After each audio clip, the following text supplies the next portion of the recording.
ఈ ఛానల్లో కంటెంట్ నచ్చితే సపోర్ట్ చేయండి. ఛానల్ నడవడానికి మీ సపోర్ట్ చాలా అవసరం.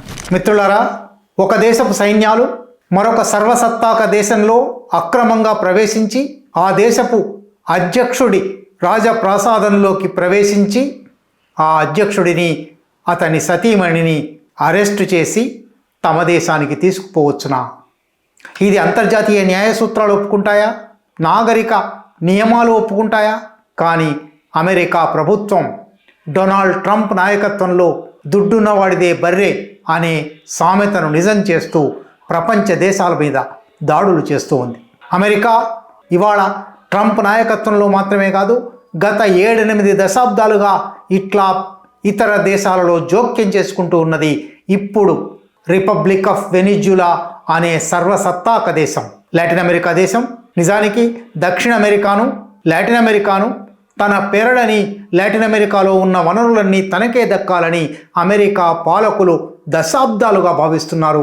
లాటిన్ అమెరికాలో అనేక సైనిక నియంతృత్వాలకు కారణమయ్యారు, సైనిక తిరుగుబాట్లకు కారణమయ్యారు, అధ్యక్షుల పదవీచ్యుతికి కారణమయ్యారు, హింసాకాండకు కారణమయ్యారు, కేవలం అక్కడి వనరులను కొల్లగొట్టడానికి. అందులో భాగంగానే ఇప్పుడు వెనిజులా అధ్యక్షుడు నికోలస్ మదురోను ఆయన సహచరి సిలియా ఫ్లోరెస్, ఆమె కూడా నేషనల్ కాన్స్టిట్యూయెంట్ అసెంబ్లీ జాతీయ రాజ్యాంగ నిర్ణయ సభలో సభ్యురాలు, ఈ ఇద్దరిని అరెస్ట్ చేసి ఆ అరెస్టు క్రమంలో వెనిజులా రాజధాని కారకాస్ నగరం మీద బాంబు దాడులు జరిపి కనీసం 80 మందిని చంపివేసి ఆ ఇద్దరిని న్యూయార్క్ తీసుకుపోయారు.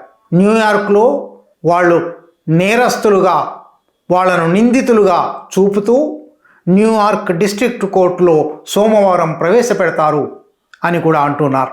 ఏమిటి నేరాలు? ఒక దేశాధ్యక్షుడు నేరాలు చేశాడని మరొక దేశం ఆరోపిస్తే ఇట్లా దొంగతనంగా ఎత్తుకుపోవచ్చునా? మైగ్రేషన్, డ్రగ్స్, నార్కో టెర్రరిజం, అక్రమ వలసలను ప్రోత్సహిస్తున్నాడు, మాదక ద్రవ్యాలను ప్రోత్సహిస్తున్నాడు, పంపుతున్నాడు. నార్కో టెర్రరిజం, మాదక ద్రవ్యాల ద్వారా తీవ్రవాద హింసాత్మక చర్యలకు పాల్పడుతున్నాడు అనేవి నికోలస్ మదురో మీద అమెరికా ప్రభుత్వం డొనాల్డ్ ట్రంప్ స్వయంగా చేస్తున్న ఆరోపణలు. ఒక దేశంలో కొన్ని నేరాలు జరిగి ఉంటే ఆ నేరాలకు మరొక దేశంలోని పౌరులు బాధ్యులై ఉంటే తప్పనిసరిగా అంతర్జాతీయ న్యాయ సూత్రాలున్నాయి, నియమాలున్నాయి. మా దేశంలో నేరం చేసిన నేరస్తుడు మీ దేశంలో ఆశ్రయం పొందుతున్నాడు, అతన్ని అక్కడి నుంచి పంపించేయవలసింది ఎక్స్ట్రాడిషన్ ట్రీటీ అంటారు. ఈ ఎక్స్ట్రాడైట్ చేస్తే అప్పుడు అతన్ని విచారించవచ్చు. ఇది అంతర్జాతీయ న్యాయ సూత్రం. అన్ని దేశాలు పాటించేవి, అన్ని దేశాలు ఒప్పందాల మీద సంతకం పెట్టుకున్నవి. కానీ అటువంటి ఒప్పందం వెనిజులాకు అమెరికాకు లేదు. ఇప్పుడు కొత్తగా ఒప్పందంలోకి రావచ్చు, నిజంగా అవి నేరాలు అవునా కాదా చర్చించవచ్చు. కానీ ఆ దేశంలో ఎన్నికైన అధ్యక్షుడు, ఎంతో కాలంగా అధ్యక్షుడుగా ఉన్న వ్యక్తి, దేశంలో హ్యూగో చావెజ్ తర్వాత ఆ ఒరవడిని కొనసాగిస్తూ ఒక సంక్షేమ ప్రభుత్వాన్ని నడుపుతున్న వ్యక్తి, దేశంలో చమురు నిల్వలను జాతీయీకరించి విదేశీ జోక్యానికి, ముఖ్యంగా అమెరికన్ బహుళజాతి సంస్థల జోక్యానికి వ్యతిరేకంగా పోరాడుతున్న వ్యక్తి, అటువంటి వ్యక్తిని అరెస్టు చేసి దొంగతనంగా ఎత్తుకుపోయి తమ కోర్టులలో విచారిస్తామని చెప్పడం ద్వారా అమెరికా ప్రపంచానికంతా ఒక హెచ్చరిక చేస్తున్నది. ఎక్కడికైనా మేము ప్రవేశించగలము, ఎవరినైనా పట్టుకోగలము, అధ్యక్ష స్థానంలో ఉన్న వారినైనా సరే మా దేశానికి తీసుకొచ్చి మామూలు నేరస్తులలాగా విచారించగలము. ఇది గడ్డాఫీ విషయంలో చేశారు, సద్దాం విషయంలో చేశారు. గత 7 దశాబ్దాలలో అనేక దేశాల్లో Iran, Guatemala, Chile, Panama, Iraq, Libya, Indonesia, Grenada, Brazil, లెక్కలేనన్ని అమెరికన్ జోక్యందారీ విధానాలు, అమెరికా దురాక్రమణ విధానాలు ఉన్నాయి. కానీ ఇవాళ ప్రత్యేకించి నికోలస్ మదురో సందర్భంలో అమెరికా అహంకారానికి, అమెరికా దురాక్రమణకు, అమెరికా ఇతర దేశాల వనరులను కబళించడానికి చేస్తున్న ప్రయత్నాలకు ఒక పెద్ద సూచన. మైగ్రేషన్ అన్నారు. వెనిజులా నుంచి సరిహద్దులు దాటి అమెరికాలోకి నేరస్తులు ప్రవేశిస్తున్నారు. ఈ నేరస్తులను నికోలస్ మదురో ప్రభుత్వం ఉద్దేశపూర్వకంగా తమ జైళ్లలో ఉన్న కరడుగట్టిన నేరస్తులతో సహా విడుదల చేసి అమెరికాలోకి పంపిస్తూ ఉన్నది. అమెరికాలో నేరాలు జరగడానికి వెనిజులా కారణమవుతున్నది అనేది ఒక ఆరోపణ. నిజానికి అమెరికాలోకి ఎవరైనా ప్రవేశించాలంటే ఎంత కట్టుదిట్టమైన ఏర్పాట్లున్నాయో, ప్రవేశించడం ఎంత అసాధ్యమైన విషయమో, కష్టసాధ్యమైన విషయమో ప్రపంచానికి తెలుసు. మెక్సికో నుంచి సాధారణంగా సరిహద్దులు దాటి వస్తూ ఉంటారు. మెక్సికోకు అమెరికాకు మధ్య సరిహద్దు గోడ కడతాను, ఎవరిని రాకుండా చూస్తాను అని అమెరికన్ ప్రభుత్వాలు వరుసగా ప్రకటిస్తూ వస్తున్నాయి. డొనాల్డ్ ట్రంప్ కూడా అటువంటి ప్రకటన చేస్తున్నాడు. వాస్తవం ఏమంటే మెక్సికోను అమెరికా ఆక్రమించింది. మెక్సికోలో భాగాలను, వాళ్ళ కాలిఫోర్నియా మెక్సికోలో భాగం, మెక్సికన్లను పట్టుకొని వాళ్ళు చొరబాటుదారులని చెప్పి వాళ్ళ మీద కేసులు పెట్టినప్పుడు, వాళ్ళ మీద విచారణలు జరిపినప్పుడు వాళ్ళు ఇచ్చిన నినాదం ఒకటి ఉంది: we did not cross borders, borders crossed us. నువ్వు గీసిన సరిహద్దు మా ప్రాంతాన్ని దాటేసి గీసింది కాబట్టి మేము నీ పౌరులం అయిపోయాము, కానీ మేము ఏ సరిహద్దులు దాటలేదు. ఇది మెక్సికో విషయంలో జరుగుతూ ఉన్నది. మెక్సికో ద్వారా తప్ప మరొక మార్గం గుండా భూమార్గంలో అమెరికాలో ప్రవేశించడానికి అవకాశం లేదు. కనుక వెనిజులా నుంచి సరిహద్దు దాటి ప్రవేశించారు అని అనడానికి ఆస్కారమే లేదు. ఇది కేవలం బట్టగాల్చి మీద వేయడం లాంటి ఆరోపణ. పోనీ విమాన మార్గంలో వస్తున్నారా? జల మార్గాల్లో వస్తున్నారా? జల మార్గాలలోనూ విమాన మార్గాలలోనూ అమెరికా సరిహద్దులన్నీ పటిష్టమైన రక్షణ వ్యవస్థతో ఉన్నాయి. ఎవరూ ప్రవేశించడానికి వీలే లేదు. ఒకవేళ ఆశ్రయం కోరి ఉద్యోగం వచ్చేవాళ్ళు ఎవరైనా ఉన్నారేమో. ఆశ్రయం కోరి వచ్చారంటే ప్రభుత్వమే ఆశ్రయం ఇచ్చినట్టు, ఉద్యోగం కోరి వచ్చారంటే వాళ్ళు ఏదో ఉద్యోగం కోసం వచ్చినట్టు. కానీ నేరస్తులుగా ఇక్కడ ఏదో నేరం చేయడానికే వచ్చారనే ఆరోపణ పచ్చి అబద్ధం. రెండో ఆరోపణ డ్రగ్స్.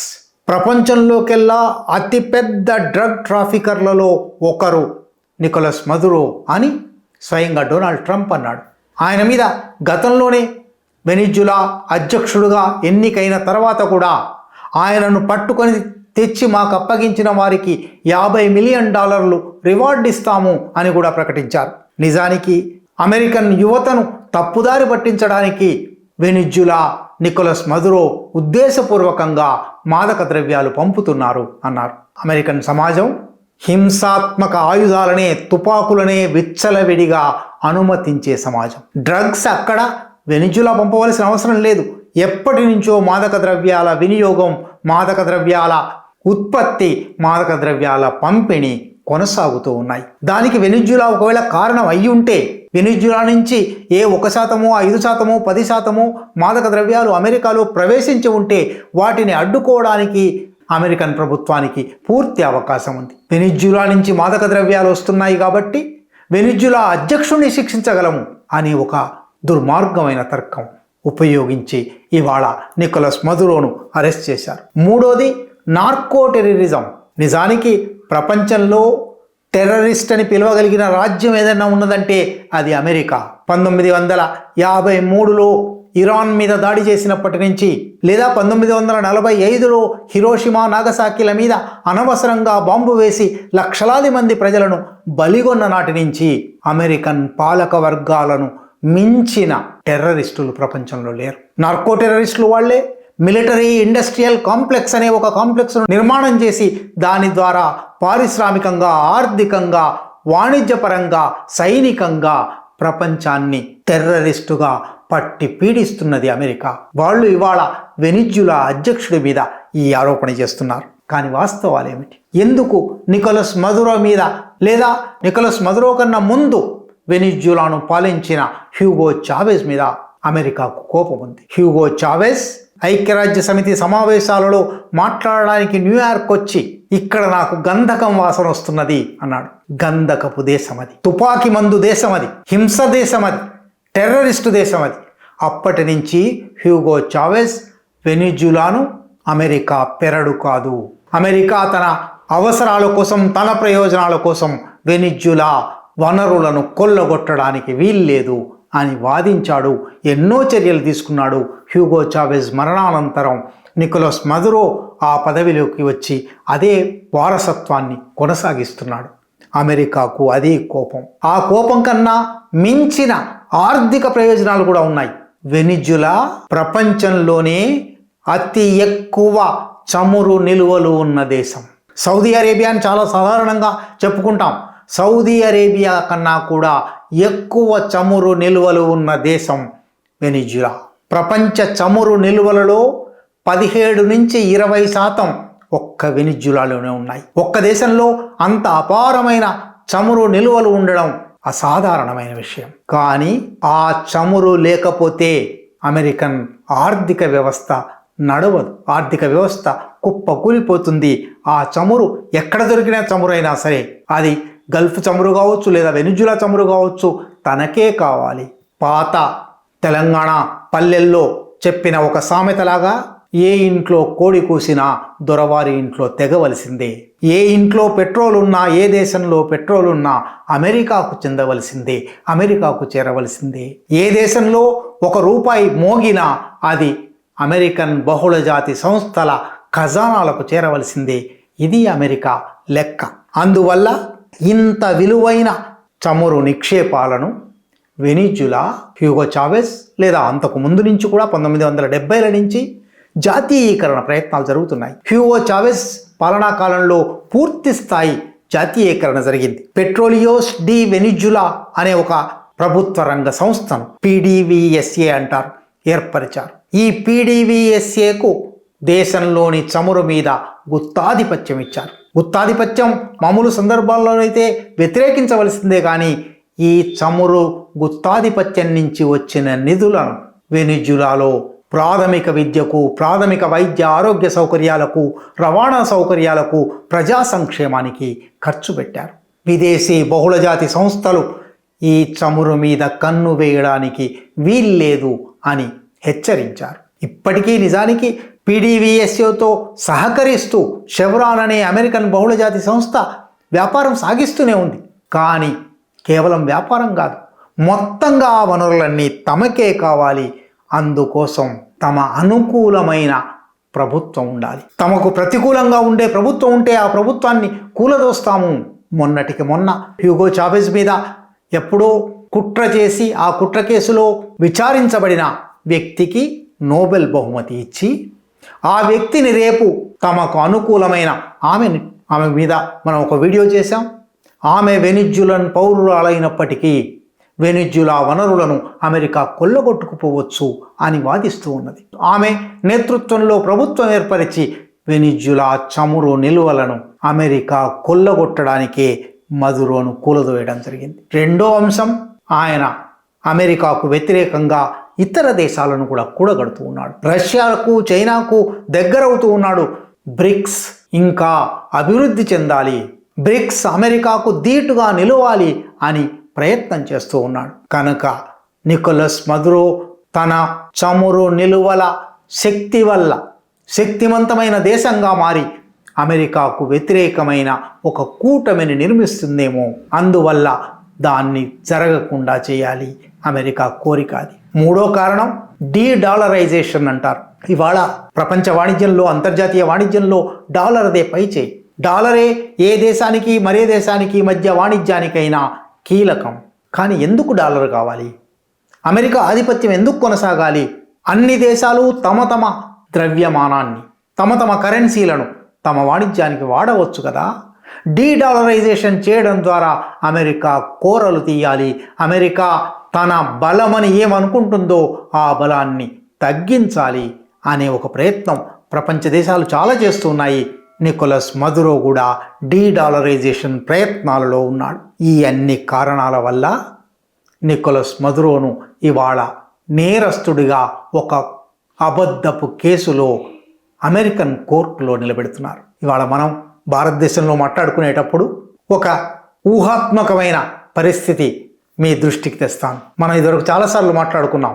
అమెరికన్ చట్టం ప్రకారం, అమెరికన్ న్యాయస్థానం ప్రకారం అమెరికాలో గౌతమ్ అదానీ అనే వ్యక్తి నేరాలు చేశాడు. విచారణ జరుగుతోంది. ఈ విచారణ జరపడానికి ఆ వ్యక్తిని మా కోర్టుకు పంపించండి అని ఎన్నోసార్లు సమన్లు కూడా పంపించారు భారత ప్రభుత్వం. ఆ సమన్లు ఆ నిందితుడి దగ్గరికి చేరనివ్వడం లేదు. రేపు అమెరికా ప్రభుత్వం తన ఆయుధ బలగాన్ని, తన సాయుధ బలగాన్ని, తన సైనిక సంపత్తిని వేసుకుని భారతదేశం మీద దాడి చేసి, గౌతమ్ అదానీ అనే వ్యక్తి నేరస్తుడు మీ దగ్గర ఉన్నాడు కాబట్టి తీసుకువెళ్ళి మా కోర్టులో ప్రవేశపెట్టుకుంటాము అంటే దేశభక్తులు ఒప్పుకుంటారా? ఇదేనా అంతర్జాతీయ న్యాయ సూత్రాల ప్రకారం ఒక దేశపు సర్వసత్తాక అధికారాన్ని గౌరవించడం? ఆలోచించవలసి ఉంది.